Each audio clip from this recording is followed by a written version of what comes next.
So maladaptive daydreamers are a pretty secretive bunch. One study had showed that something like 82% of MDers never tell anybody. Looking online, you might get the impression that we talk about it all the time, but in real life, nobody really does. So that's what we're going to talk about today, is how to tell people about it. Because there seems to be a lot of anxiety around how to go about that conversation. Because it can be one of those things that sort of goes either way. You know, you tell somebody about it and then their response is something like, oh, that's normal. You're just super creative. I wish I had that. Or the complete opposite where they're like, oh my God, that's not normal. Like, you should see someone. You might be schizophrenic. There's sort of this weird line you want to walk between getting your point across enough that they take your concerns seriously, but at the same time not sounding like you've somehow lost touch with reality. There's not really any right or wrong way to go about this. It's really going to come down to the individual and their personal relationships. I'm not a mental health professional, so the advice I'm giving here is not from a professional perspective. It's just from the perspective of a fellow maladaptive daydreamer. So I'm going to do my best here, and I hope it helps. So the number one place I think you should start is with why. Why do you want to tell people, or a person in particular? And that really feeds into how you tell them. So a few reasons as to why you might want to tell someone. They might control your access to medical resources. If you're younger, you could be on your parents' insurance. You could be dependent on someone else financially. Some situation like that where you really need to bring it to their attention so that you can get seen by a professional. For someone in more of a friendship role, you might just need support. Don't give up on me. I'm not blowing you off on purpose. I just have this issue I'm dealing with. Keep reaching out. It does help me. Or with that too, like, hey, I just want to vent. You don't even have to say anything. Just let me go off. That's what friends are for. Or it could be some situation where you're romantically involved and you just want this person that you love and care for to know every part of you. There's a bunch of reasons why. Just make sure you think about them. And while you're thinking about why, what also comes up is, what are you looking to get out of this conversation? Is it just support or financial aid or therapy or just the little things that they can do day to day to help you stay present and help you remember your real life?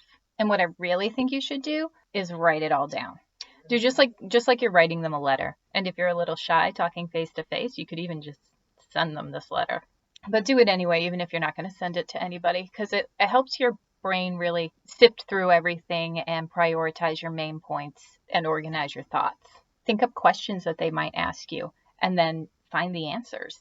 I'll put some links down below to research and articles. You can sift through the communities and try to find what you're looking for there. And the benefit to reading up on all this, which I definitely recommend you do, is that you'll get a confidence in the subject matter and a language to express it with, which will just make this conversation more effective. There's also this, you don't need to tell them it's maladaptive daydreaming. And try to focus in on your symptoms and the things that you need help with, the things that are affecting your life. Daydreaming can be a symptom of a lot of things, and maladaptive daydreaming is comorbid with a lot of things. ADHD, anxiety, depression, and OCD are the big ones. You might already know you have one of those. You might not have any of those. But if you're worried about how someone will react to a daydreaming disorder, which can sound very whimsical and silly to some, then you don't even have to go there. The physical, real-life consequences of maladaptive daydreaming are enough to get across that you have a rumination issue, which is causing you distress. And it doesn't specifically need to be named. You don't have to go in with all the answers with, the big MD checklist and look at this, it's definitely me. You don't have to do that. And you don't have to fall into the trap of trying to defend something as a real thing, especially when there are already symptoms inside of you that can be taken on their own merit without being labeled. So consider that if you're worried that the person you are speaking to is not going to accept daydreaming too much as an actual problem, regardless of how well you explain it. All they really need to know is that something is upsetting you and there is something they can do about it. Don't leave them hanging. Go back to that why you were thinking about earlier and let them know why. You don't want to leave people feeling too helpless or confused, because they tend to just sort of push it aside or dismiss it.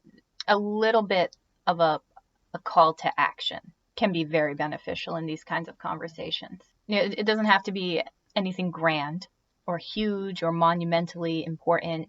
Just something, throw them a bone.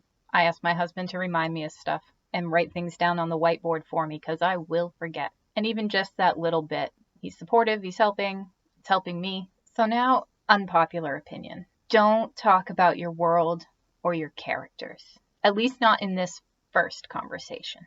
What tends to happen? Completely derail the conversation. Yeah, that's something easy people can latch onto and armchair psychoanalyze. And in this conversation, you really want to just sort of stick to the facts. You don't need to open anything up to interpretation or opinion at this point. If they're interested and you want to, make a date to talk about that stuff later. But no one is entitled to your personal thoughts.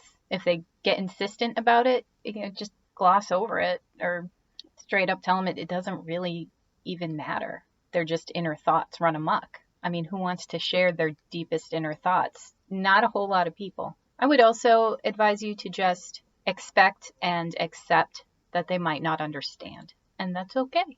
And maladaptive daydreamers are really good at hiding their daydreaming. A lot of us outwardly present like there's absolutely nothing wrong. And it may seem from their perspective like somebody who has never had an issue with anything before all of a sudden has a bunch of issues, which is the case for a lot of things. But just try to keep in mind that you've known about this for years.